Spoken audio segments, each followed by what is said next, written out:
Sério? O que é pecado, irmão? Iniquidade, transgressão. Ninguém, às vezes, te orientou sobre isso.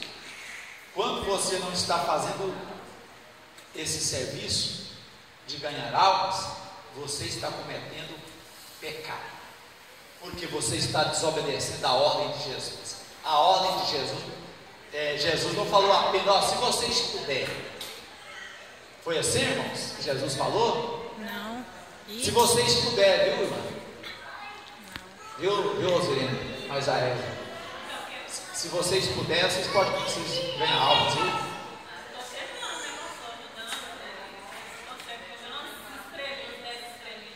Jesus falou, se vocês puderem, como é que foi a ordem? Não, ide.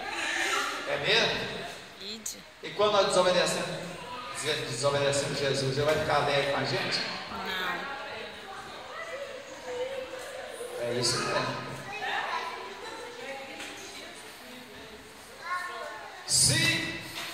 Se o nosso chefe, ele manda, que muitos chefes não pedem, ele manda, né? O chefe mais educado, ele fala por favor. Mas muitos têm que mandar mesmo, né? Se você pedir por favor, aí ele deita no divã lá e vai dormir. Não é assim? Então, Jesus, irmão, nessa palavra, é uma palavra forte, uma palavra dura. Ide é uma ordem incondicional. A Bíblia diz, em Provérbios, diz que aquele que ganha almas, eu não lembro qual o provérbio, posso procurar depois. Quem ganha almas, Como o tesouro no céu. você não sabe esse versículo não? Não.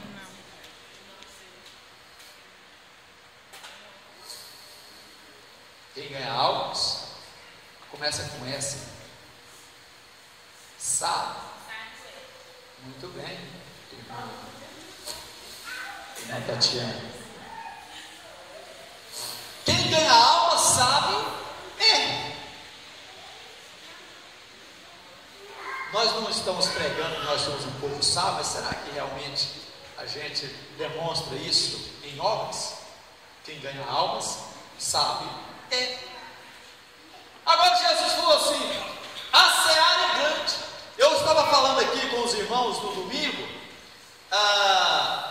Aqui é uma região que em toda a quadra basicamente tem uma igreja, 2 igrejas, até 3 igrejas. Tem igreja de frente uma com a outra. Mas eu te procuro no meio de 50 mil pessoas, só esse pequeno setor aqui. Como eu disse no domingo, talvez nós temos uns 5 mil crentes aqui, que eu acho um absurdo. Eu acho que não tem não. Estava refazendo minhas contas, não deve ter 5 mil crentes aqui. Você vai nas igrejas aqui, você vê lá 10 crentes, 12 crentes, 5 crentes, 15 crentes, para juntar 5 mil crentes aqui no tremendão. Eu tô para ver, viu, irmãos? Eu tô para ver, viu? Eu acredito que não dá 5 mil crentes aqui de jeito nenhum. Então, gente, a seara é grande, mas cadê os ceifeiros? Aonde eles estão? Não, os ceifeiros é o seguinte: eles se clausuraram entre 4 paredes e estão ali, e querendo, orando, para que o Senhor manda os pecadores para a igreja. Não é assim? Vamos orar, irmão, para Jesus mandar os pecadores para cá. Irmão, quando você planta uma lavoura e a lavoura está madura, você vai ficar dentro da sua casa e ordenando: pede arroz, pede feijão, pede milho, vem aqui para me te colher. Não é assim que a gente faz? Não. Não é não? Não. Vai lá e colhe. Ele tem que ir lá, né? Vai lá na lavoura, vai no campo. Vai no campo. Muito bem. Nós então os somos... trabalhadores saem de dentro de casa, vai lá, colhe, faz aquela colheita e guarda no celeiro. Agora, os nossos ceifeiros hoje está, dentro da sua casa, dentro do no seu templo e dizendo: Senhor, manda pecadores. Que conversa fiada, irmão. Vai lá, o negócio é lá. Aqui é para você se preparar, como nós estamos preparando hoje, viu? Vai lá para o ponto de ônibus, né? Vai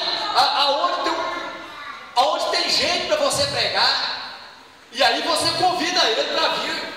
Fala: olha, vamos lá na igreja, porque lá você vai receber uma palavra de vida eterna. Mas hoje o lema é outro. Ó, vai lá na igreja porque Jesus vai te curar, Jesus vai te abençoar financeiramente.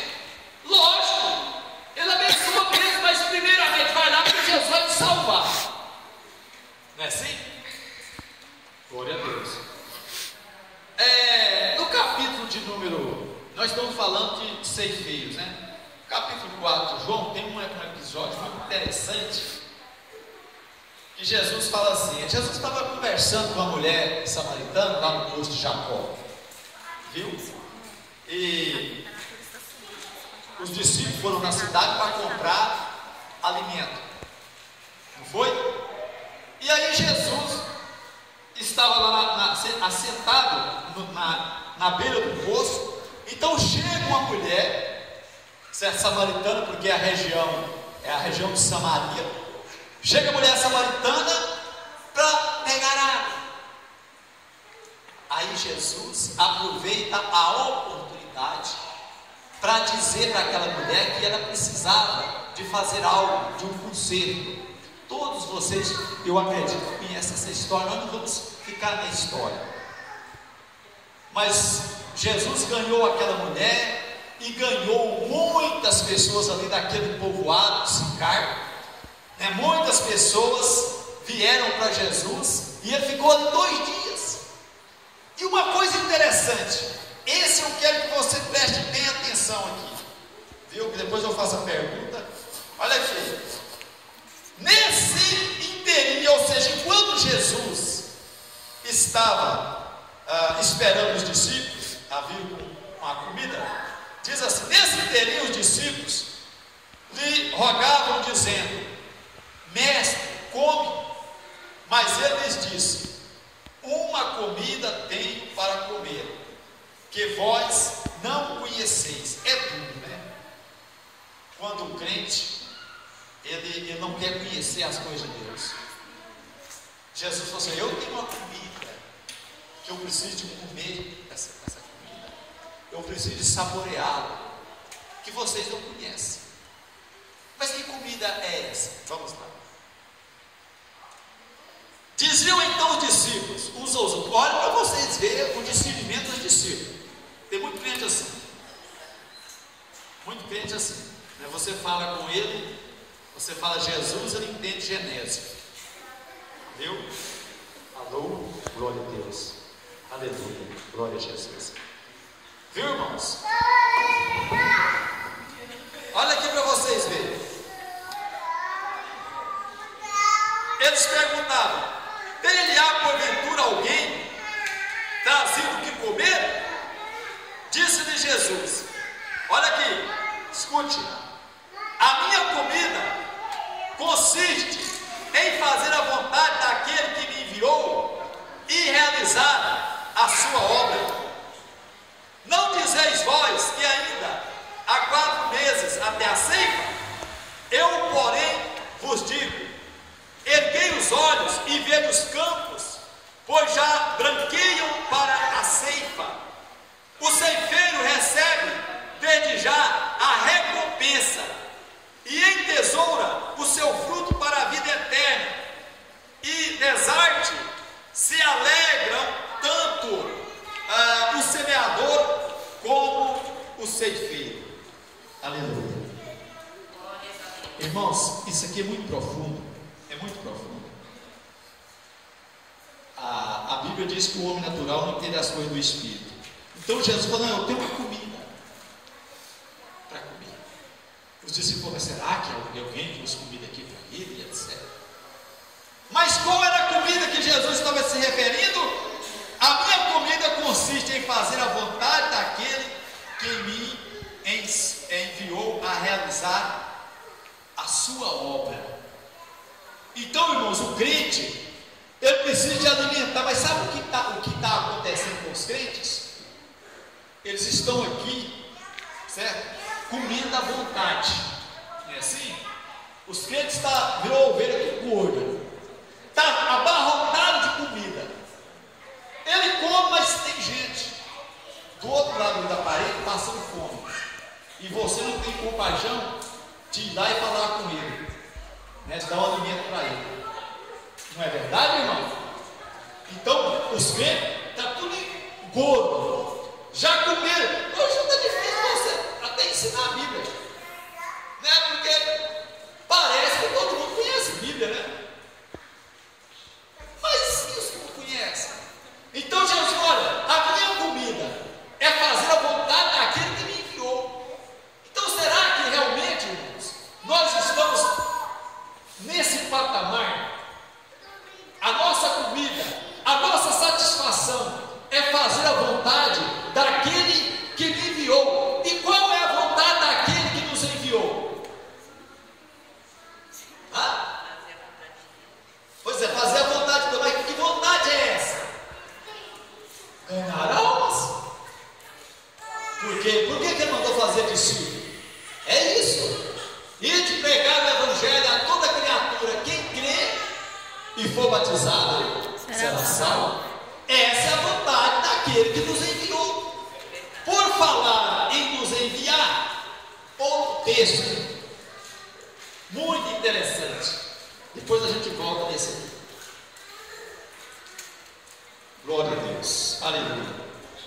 Alguém estava assim como nós, tranquilo, mas muito tranquilo. Mas ele estava no templo, assim como nós estamos no templo. Quando você está no templo, você está dando uma oportunidade para Deus falar com você. Olha o que aconteceu. Olha aqui. É aquela história de Isaías. Eu não vou ler todo o texto, eu conto resumidamente, depois eu leio o texto, ou uma parte do texto. Então, ele estava no templo. É no templo que a gente, a probabilidade de receber as coisas de Deus, a maior parte, é no templo. É o lugar que a gente se reúne para orar, para buscar a Deus. Então Isaías estava no templo. Isaías era crente, mas era aquele crente que ainda não satisfazia em fazer a vontade de Deus. E nesse momento que ele estava lá, disse o seguinte: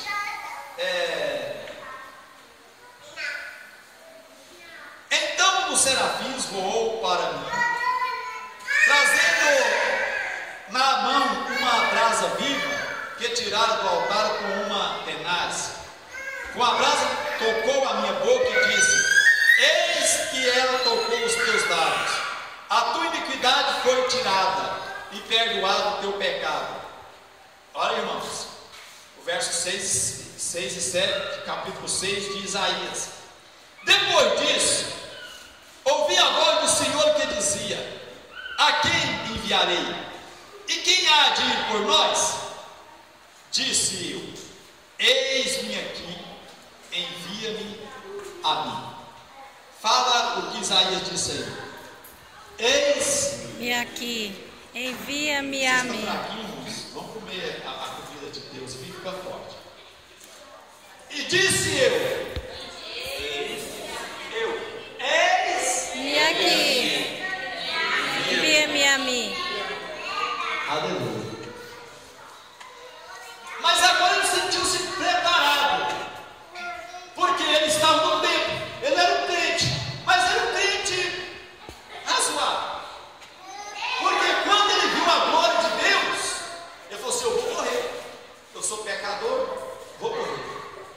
Eu habito no meio de um povo que fala muita bobagem. E infelizmente eu falo também. Eu estou aqui traduzindo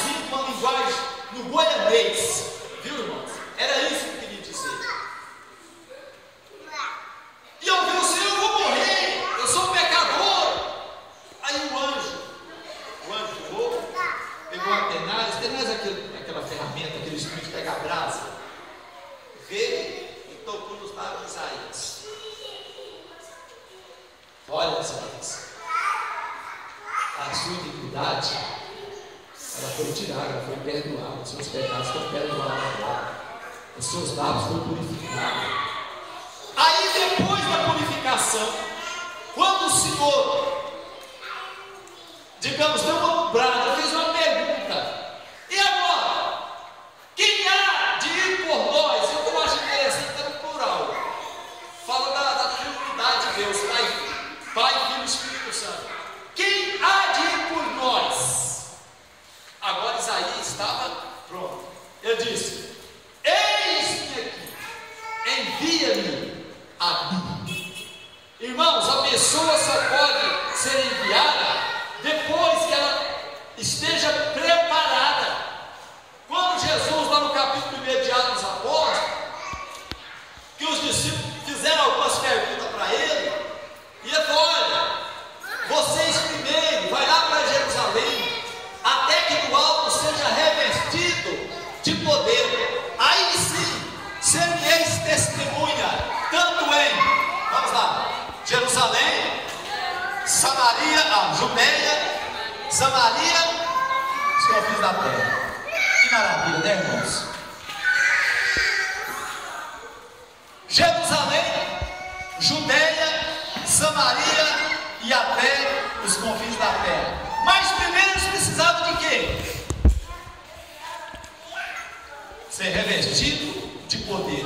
Isaías, quando ele se dispôs, ele foi purificado, ele foi perdoado. Então, gente, o segredo é o seguinte: é todos nós ficarmos na posição, pedir ao Senhor que nos purifica, que nos perdoe, para que a gente possa fazer a obra dele. Olha, os efeitos são poucos. Jesus, olha, eu tenho uma comida ainda para comer, que vocês não conhecem. Irmãos, fazer a vontade de Deus é você estar alimentando o teu espírito, a tua alma, é alimentando a tua fé. Nós não podemos ficar preguiçosos. A Bíblia diz que nós temos que ser fervorosos no espírito. Faz uma avaliação da sua vida, porque eu estou fazendo a minha, eu tenho que fazer mais. Há quanto tempo você gasta nas coisas daqui e compara com as coisas que você gasta em relação às coisas de Deus? Faz esta avaliação. Fala: olha, senta com Deus e fala: Senhor, olha, eu gasto tanto tempo no trabalho, tanto tempo para dormir, tanto tempo para comer, tanto tempo para não sei o que, e etc. E para o Senhor gasto tanto tempo. Faz essa matemática, irmão. Faz.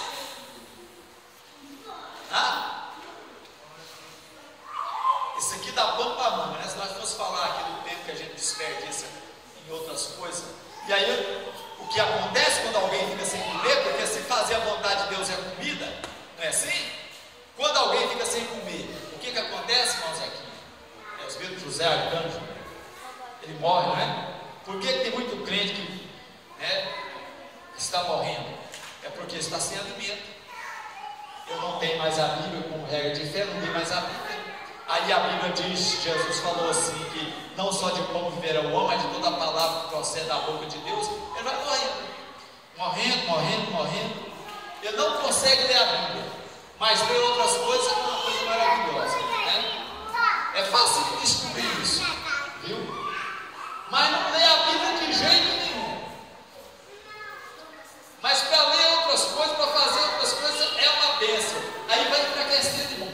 Como que alguém fraco vai ganhar almas para o reino dos céus? Mas Jesus disse que a vontade, a comida dele é fazer a vontade do Pai. Então tem muitos crentes que não estão fazendo a vontade do Pai, porque não conseguem usar os nossos recursos para poder falar do amor de Deus para alguém. Não consegue visitar alguém e falar: eu vim orar por você. Não consegue, irmão. Para falar é uma bênção, mas menos a palavra de Deus. Então Isaías precisou de ser purificado. Jesus, ele estava fazendo a vontade do Pai.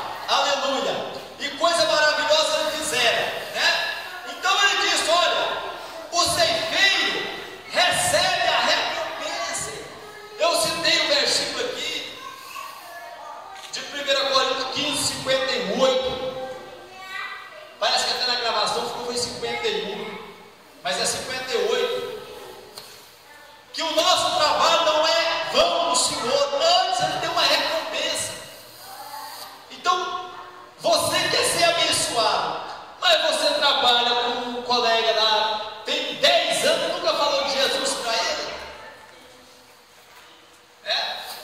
Tem o seu vizinho que você mora com não sei quantos anos, você nunca falou de Jesus para ele?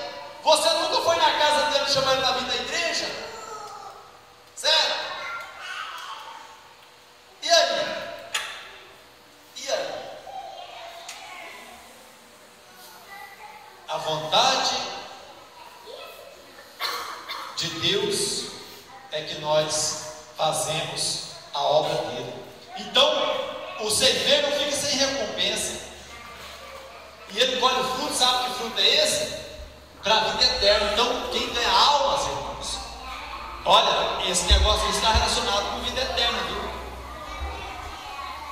Significa que crente que não ganha almas, crente que não tem interesse de ganhar almas, ele está como Cristo, em perder a vida eterna. Porque a Bíblia diz que ele tesoura aqui, ó, fruto para a vida eterna. Viu? E se você é ganhador de almas, com certeza Deus vai te dar um tratamento diferenciado. Porque muitos só querem pedir, pede, mas não pede almas. Um pregador escocês, parece que no século XVIII, se eu não me engano, era John Knox, se eu não me engano, vai ficar gravado, mas eu não tenho apenas certeza, mas eu acho que é. Ele orava, a Escócia estava passando, Escócia, irmãos, é um país muito frio, fica ao norte da Inglaterra, faz parte do Reino Unido, inclusive o Reino Unido está aqui, ó, que está nos ouvindo lá. Quem sabe nós temos alguém da Escócia que está nos acompanhando. Agora vai sair legendado, né, Fabrício? O negócio está ficando grave, viu, irmãos? É grave, né? Então o japonês pode viver lá tranquilo. Ou você vai sair na língua do Japão, né? É bom demais esse negócio. É fácil um negócio desse aqui, né, irmão? Um trecozinho desse aqui, ó. Te levar você em todo mundo, viu? É muito grave. Aí, irmãos, ele orava e dizia: Deus, me dá a Escócia, senão eu morro. E ele orava e molhava-se em sua volta de lágrimas. E ele começou a fazer a obra de Deus, porque ele orava e agia. Sabe o que aconteceu? Deus visitou aquele país, varreu aquele país com um grande avivamento. E a história dele é contada até hoje. O homem que orava, pedia almas. Então nós temos que ter essa vocação em ganhar almas para o reino de Deus. A gente ora aqui e aí você pede saúde, pede carro, pede casa, pede não sei o que e tal. Mas dificilmente Deus dá alma. Eu quero ganhar alma. Irmão, é o maior tesouro que você pode pedir e que você pode ter. A Bíblia diz que na lei de Moisés, quando alguém chegava lá para cultuar a Deus, não podia ir de mão vazia, tinha que levar uma oferta. E aí eu pergunto: quando chegarmos diante de Deus, deixa eu ver suas mãos aqui, o que você trouxe nas mãos? Senhor, eu usei minhas mãos aqui para outras coisas, mas é para ganhar almas. Será que nós vamos apresentar diante de Deus com as mãos vazias? Deus falou assim: ninguém apareça perante mim com as mãos vazias. Ninguém. Glória a Deus. Então está tão fácil pregar o Evangelho, gente, lá dentro da sua casa. Você pega um aparelhozinho desse aqui, ó, e começa a pregar o Evangelho. Fácil, fácil, fácil. Nunca foi tão fácil pregar o Evangelho como nós estamos pregando hoje. Então tem uma recompensa. Olha, irmãos, Jesus está esperando que nós venhamos a fazer a obra dele, viu? Nós temos que valorizar todas as reuniões, as da casa, aqui do templo, para a gente se edificar, para a gente se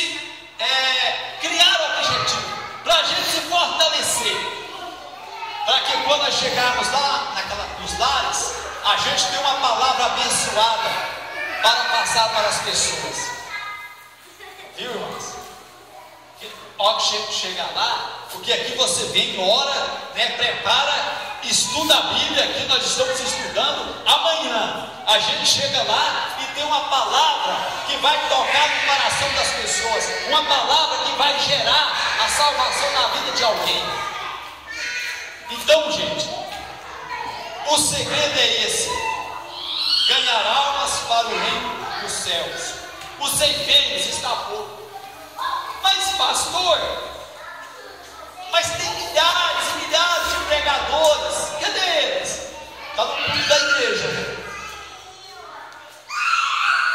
90% ou mais dos pregadores é ótimo para pregar no culto da igreja.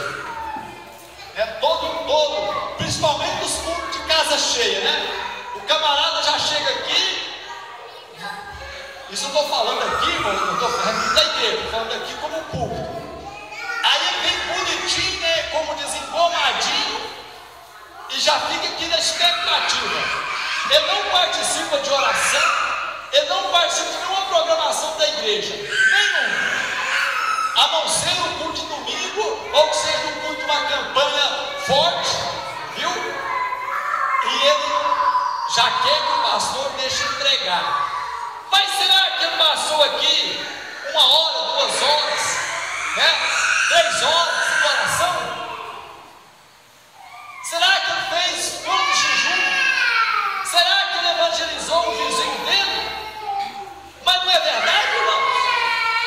Pregar em público de igreja é fácil demais, ó. Como é maravilhoso eu ensinar para vocês aqui. Eu estou radiando de alegria. Bom, poder, nós temos aqui todos vocês para ouvir esta palavra.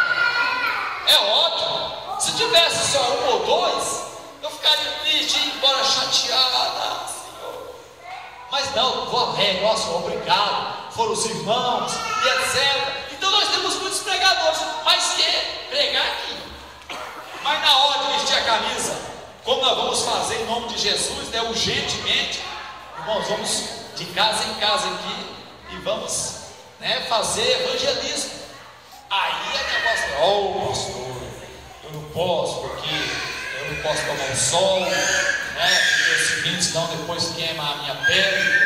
Pastor, hoje eu não posso, porque eu tenho que ir lá sair com a minha família e tal. Mas se você falar, irmão, todo dia você vai pregar lá na igreja, aí pode.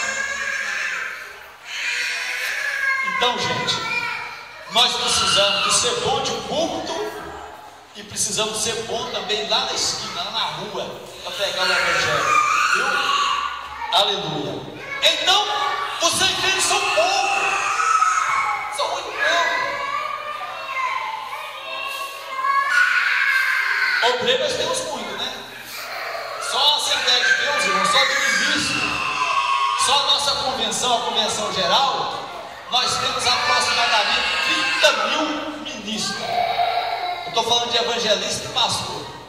30 mil.